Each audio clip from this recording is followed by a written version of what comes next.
Carta aos Hebreus e a excelência de Cristo, lição 1. O texto áureo se encontra na Carta aos Hebreus, capítulo 1, versículo 1, que diz assim: havendo Deus antigamente falado, muitas vezes e de muitas maneiras, aos pais pelos profetas, a nós falou-nos nestes últimos dias pelo Filho. Verdade prática. Por meio de Cristo, Deus revelou-se de uma forma especial e definitiva ao seu povo. Leitura bíblica em classe encontra também na Carta aos Hebreus, do capítulo 1, versículo 1 ao versículo 14, tá certo? Não irei fazer a menção dessa leitura, como de costume, para nós não perdermos muito tempo aqui neste vídeo. Mas vamos adiantar. O que nós iremos estudar na lição de hoje? O que é que nós vamos estudar? Nós vamos estudar 3 importantes tópicos. No primeiro tópico, nós vamos falar sobre autoria, destinatário e propósito. No segundo tópico, Cristo, a palavra superior à dos profetas. No terceiro tópico, Cristo, superior aos anjos. Introdução. A Carta aos Hebreus é um documento especial. Em nenhum outro documento do Novo Testamento encontramos um exemplo ou encontramos um apelo exortativo tão forte, tá certo? Então, nesta lição, nós vamos aí estudar sobre a Carta aos Hebreus e nós já vamos iniciar falando que a Carta aos Hebreus ela foi escrita para um propósito, para um povo, teve um destinatário. Qual foi o propósito da epístola aos Hebreus? Assim como todos os outros livros da Bíblia, desde o Antigo como o Novo Testamento, eles são importantes, todos são inspirados. A carta também aos Hebreus, da mesma forma, um documento especial, um documento que foi inspirado pelo Espírito Santo de Deus. Qual a razão do escritor ter escrevido aos Hebreus? A razão é que os crentes hebreus, eles davam sinais de enfraquecimento espiritual e até mesmo o risco de abandonar a fé. Então, por isso foi a razão que o escritor detectou que precisaria escrever aos Hebreus, por causa que muitos estavam esfraquecendo espiritualmente falando e corria o risco de abandonar a fé. Até mesmo muitos abandonaram a sua fé, né? Era, portanto, urgente ademoestrá-los a perseverar. Então, por esta razão que os crentes estavam esfraquecendo na sua fé, na sua espiritualidade, correndo o risco de abandonar a Cristo, o escritor achou de suma importância demonstrá-los isso com uma certa urgência e a demonstrá-los a perseverarem. Tópico 1. Autoria, destinatário e propósito. Então, dentro do tópico 1 nós vamos ver quem escreveu, para quem foi escrito e qual o propósito dessa epístola. Sua autoria. Nome do autor. Bom, a Carta aos Hebreus ela não revela o nome do seu autor. Então, o primeiro ponto aqui é que a Carta aos Hebreus ela não traz o nome do seu autor. Fato que gera inúmeras controvérsias. Não é porque a Carta aos Hebreus não traz o nome do seu autor que ela não tem aí importância. É claro que para quem foi escrita essa carta, quem recebeu, os cristãos que receberam, eles sabiam quem estava escrevendo, não é verdade? É certo que os cristãos primitivos, eles sabiam quem realmente tinha escrevido essa carta. Eles tinham certeza, eles sabiam de quem estava vindo esta exortação. Mas, todavia, por volta do segundo século da nossa era, não havia mais senso quanto a isso. Não se sabia quem era. Há algumas especulações que diziam que era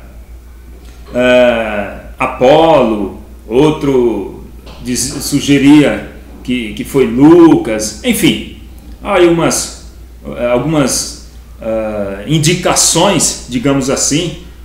Um falava que era Barnabé, Clemento e outros, mas enfim, a Bíblia não traz de uma forma clara o nome do seu autor. O autor de Hebreus não quis se identificar, mas isso nada, ou em nada, compromete a autoria desse documento. Como eu já havia dito, isso em nada vai comprometer a sua autoria, a sua autenticidade, porque ela foi escrita e inspirada pelo próprio Espírito de Deus. Subtópico 2, destinatário. Para quem foi escrito a carta? A carta aos Hebreus foi escrita para os cristãos judeus que provavelmente se encontravam fora de Roma. Olha só, não havia dúvida de que a carta aos Hebreus ela foi escrita para cristãos. Isso aí, sem contestar, não havia dúvida sobre isso. Mas, para quem foi direcionada essa carta? Para os irmãos hebreus, para os cristãos hebreus que de uma certa forma se encontrava fora de Roma. Então, para esta gente, para este povo que foi direcionada. A data que essa carta foi escrita, as evidências internas permitem-nos situá-las antes da destruição do templo de Jerusalém, no ano 70. Então, por volta aí, mais ou menos 68, foi escrita aí essa carta. Então, essa data aí é bem aproximada mesmo. E o propósito, subtópico 3, qual foi o propósito? Exortativa. De fato, essa carta possui um grande cargo exortativo. Olha só, ela exorta os crentes a terem ânimo, confiança e fé. Então, o propósito desta epístola foi para motivar, foi para que os crentes hebreus ali que estavam fora de Roma, muito possivelmente, isso muito provável, eles tivessem ânimo, confiança, fé, porque alguns estavam se apostatando, alguns estavam desviando da sua fé, tá certo? Alguns estavam abandonando a sua fé. Então, esse foi o propósito que o autor teve em escrever a epístola aos Hebreus, a este pessoal, a estes judeus da época, para exortar, para dar a eles não só instruções, mas ânimo, certo? Coragem, confiança e fé na pessoa do Senhor Jesus. Tudo isso em um tempo que foi marcado pela apostasia. Então, essa carta ela foi escrita num tempo onde a apostasia estava sendo marcada, estava se expandindo, estava invadindo, na verdade, o povo cristão. Muitos pareciam estar desanimados com a oposição que a nova fé vinha sofrendo. Então, esse pessoal estava passando por um período de turbulência, digamos assim, né? Um período muito difícil. Então, eles pareciam estar desanimados. Então, o propósito da carta aos Hebreus ele também era de motivação, de colocar o pessoal para olhar para Cristo e continuar em frente, porque eles haviam sofrendo ali muito aí por defender a sua fé. E em razão disso, estava voltando às antigas práticas judaicas. Olha só, devido à pressão que eles estavam sentindo, devido à pressão que eles estavam passando, isso estava fazendo com que alguns deles, ou com que muitos deles, estavam voltando às práticas judaicas. O que dizer do cristianismo judaizante nos dias atuais? Será que nos dias atuais está mais ou menos próximo do que acontecia ali no começo da igreja? Olha só, hoje o que nós mais presenciamos é o cristianismo judaizante. É correto a igreja que é dita evangélica celebrar festas judaicas? Praticar rituais judaicos? Dentro das igrejas agora virou moda. Arca da Aliança, Arca do Concerto, Arca não sei do que, o candelabro de sete pontas, pessoas vestidas como se fosse judeu, quipá na cabeça, sabe? Só falta agora matar os animais, fazer sacrifício dentro da igreja. Lamentável isso. Infelizmente, né, o que nós temos a dizer dessas igrejas que se diz evangélica? Pessoal, um monte de pessoas aí usando mesuzá, usando não sei o que, candelabro não sei o que, a lâmpada para clarear os seus caminhos. Misericórdia, tenha santa paciência. Tópico 2. Cristo, a palavra superior a dos profetas. Subtópico 1. A revelação profética e a antiga aliança. Vamos lá. Ao falar da supremacia de Jesus, o autor de Hebreus, primeiramente o faz em relação aos profetas. Então, ao falar da supremacia de Jesus, o escritor aos Hebreus ele fala primeiro dos profetas, porque os profetas eles tiveram um papel muito importante. Deus falava através dos profetas. Então, a mensagem era por intermédio dos profetas. Então, quando Deus queria corrigir seu povo, ele falava com o profeta, e o profeta ele era uma espécie de porta-voz de Deus para o povo aqui na terra, para os hebreus, principalmente para o povo de Deus, para os israelitas. Então, o autor aos Hebreus ele vem dando uma ênfase que Cristo ele é maior, ele é acima dos profetas, ele é supremo, acima de tudo.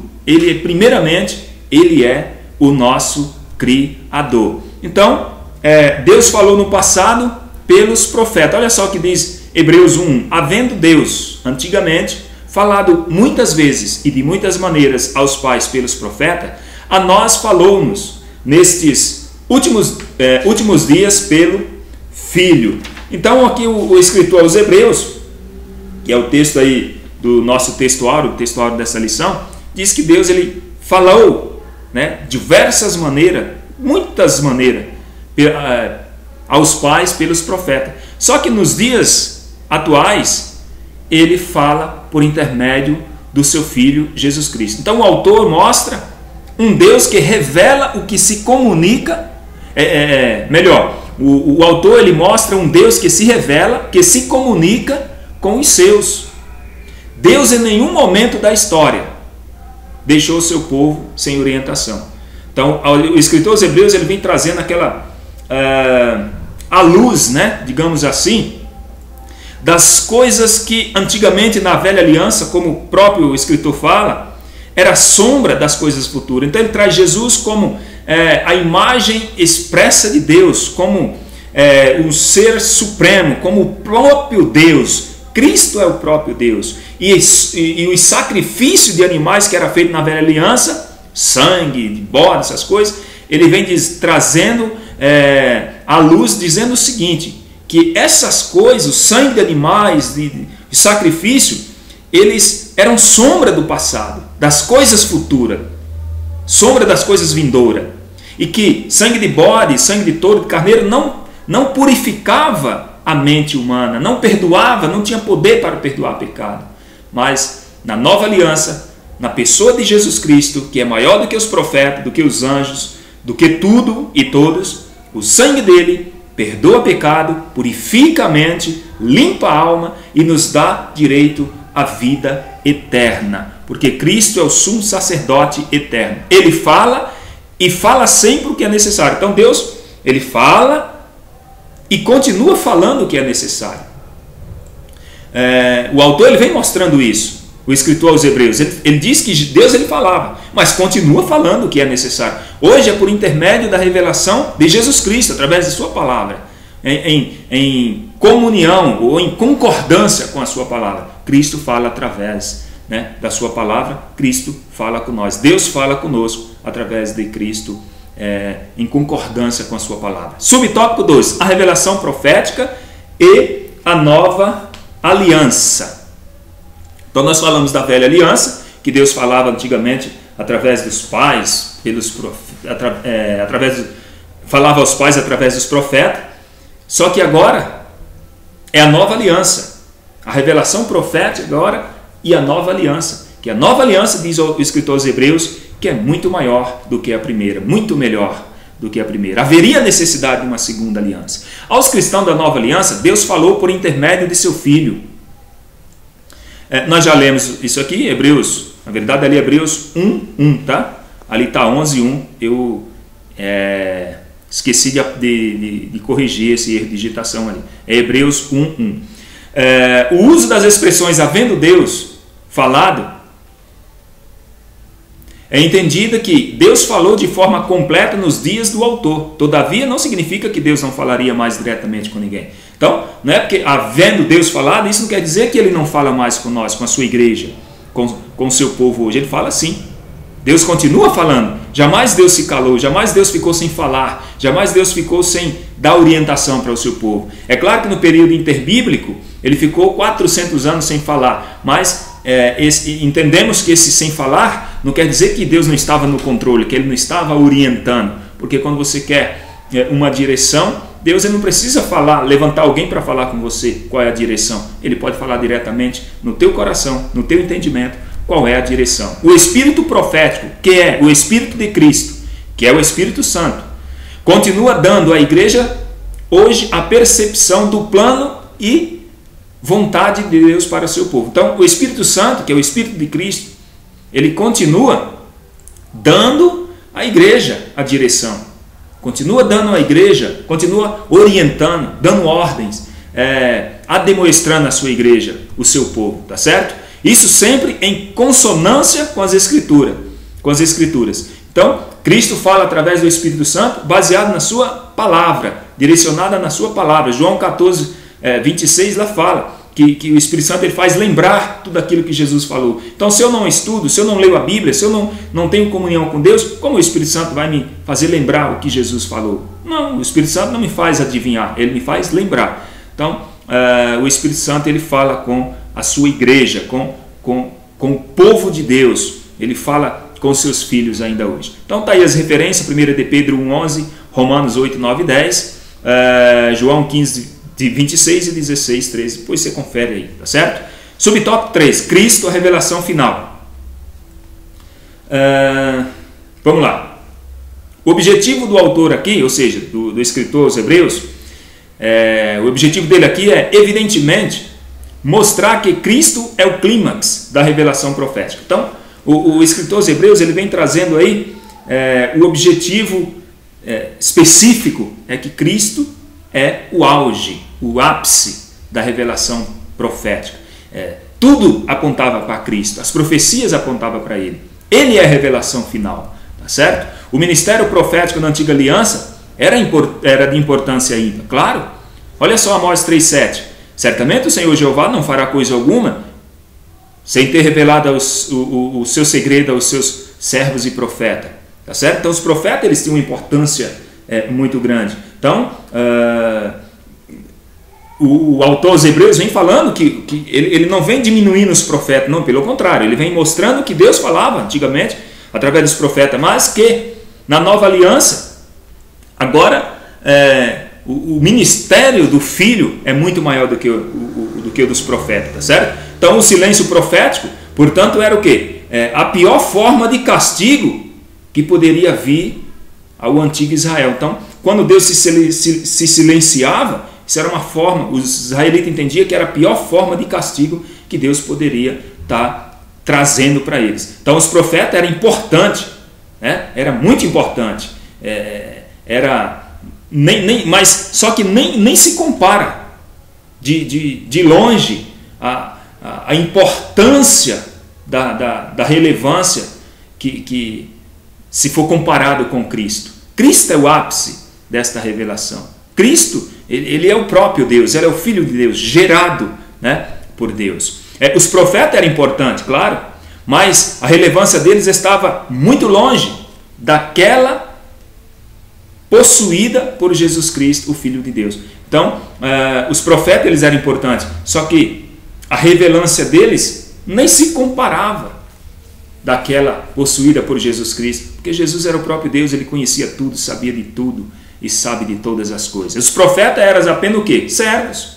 E Cristo, o Filho, era o quê? O Filho era herdeiro de Deus, o agente da criação. Hebreus 1:2 fala que todas as coisas foram feitas por intermédio dele, aí aí no 2 fala que por intermédio de Cristo o mundo, o universo foi feito. Jesus é o Redentor do mundo. Nenhum profeta morreu de forma vicária pelo povo de Deus, nenhum. Então Jesus é o Redentor, o Salvador, a nossa esperança é Jesus. A nossa salvação é Jesus. Eu sou pecador, nós somos pecadores. Então nós precisamos de um Salvador. O ser humano está perdido no seu pecado. Se não se converterem, se não voltarem para o Salvador do mundo, para o seu Redentor, vão todos ser penalizados e a pena é o inferno eterno, é a morte eterna. Você precisa de Deus, você precisa de Jesus Cristo, eu preciso, nós precisamos do nosso Salvador, do nosso Redentor, Jesus Cristo. Tópico 3, Cristo superior aos anjos. Subtópico 1, Cristo superior em natureza e essência. Então nós vamos agora ver que Cristo ele é superior aos anjos, aos profetas, em tudo, em natureza e em essência. Olha só, devemos ter sempre em mente que o autor de Hebreus tenciona mostrar a superioridade de Cristo em relação às demais ordens da criação. Então a cultura judaica ela via os anjos como seres de ordem superior e mediador da revelação divina. Isso lá, depois você confere lá em Atos 7:53. Então o escritor aos Hebreus aqui, ele chama o foco, ele traz o foco aos anjos. Hebreus 4:1. E ele mostra que Jesus é o reflexo da glória de Deus e possuidor da mesma essência divina. Cristo, ele é possuidor da mesma essência divina. Cristo, ele é gerado e não criado. Por exemplo, o homem, quando cria algo, não é dele, é criado. Se Deus criou o ser humano, então o ser humano não é Deus, porque foi criado, tá certo? Cristo ele não foi criado, porque se ele fosse criado, ele não era Deus, ele foi gerado, na mesma essência. Né? Então, os atributos que tem o Pai, tem também o Filho e tem também o Espírito Santo. São os três na mesma essência. Mas voltando para a pessoa de Cristo, que é o foco desta lição, Cristo é da mesma essência que o Pai. Ele é possuidor da mesma essência divina. Deus é onisciente, Cristo também é. Deus é criador, o Filho também é. Cristo é o Deus revelado. Em Colossenses fala que Jesus é a expressa imagem, semelhança do Deus invisível. Subtópico 2. Cristo superior em majestade e deidade. Olha só, o autor dos Hebreus mostra que os anjos são criatura e Jesus é o Criador. Então, o Filho é gerado e não criado. Então, por ele ser gerado, então ele é da mesma essência. Só Deus pode gerar Deus. Um exemplo simples para nós entendermos. O homem gera homem, ou seja, o ser humano gera ser humano. O ser humano não pode gerar um Deus, porque ele é humano. Então, Deus pode gerar Deus. Então, quando Cristo foi gerado no ventre de Maria pelo Espírito Santo, porque Cristo é Deus. Então, em pessoa, ele foi gerado pelo Espírito Santo, em carne, o Verbo se fez carne. Então, ele foi gerado com a mesma essência do Pai. Por isso, ele é Deus. Por isso, ele pode ser honrado, pode ser adorado, porque é o mesmo Deus. Cristo é Deus, Jesus é Deus. Os anjos não possuem a mesma essência divina que o Filho. Os anjos é criatura, simplesmente criado, não pode ser Deus, não pode ser da mesma essência. E chegamos à conclusão desta pré-aula. Na conclusão diz assim: desde os primórdios, a igreja valeu-se dos ensinos dessa carta para fortalecer a fé dos crentes. Clemente de Alexandria fez amplo uso das expressões encontradas nesta carta e, ao assim fazer, reconhecia o profundo valor espiritual de Hebreus. Estes últimos dias, onde os joelhos de muitos cristãos parecem vacilantes, faz-se necessário atentarmos diligentemente para o conselho encontrado em Hebreus. Olha só o conselho que está em Hebreus. Se ouvires hoje a sua voz, não endureçais o vosso coração. Então, fica aí a dica. Quando ouvirmos a voz do Espírito Santo, não devemos jamais endurecer o nosso coração. Bom, meus irmãos, amigos, professores, pastores, superintendentes da Escola Bíblica Dominical pelo Brasil, muito obrigado por cada um de vocês confiar nesse trabalho. Repito, é um trabalho sério, um trabalho feito com oração, um trabalho feito com propósito. O propósito aqui é ajudar você, que é professor da Escola Bíblica, levar uma aula dinâmica, uma aula interativa, uma aula onde seus alunos possam participar, onde você possa desenvolver mais e mais aí o seu trabalho. Então, que Deus possa abençoar grandemente a vida de vocês. Se você ainda não faz uso desse trabalho e quer usar esse slide na sua aula, abaixo do vídeo tem um link para download, em PowerPoint.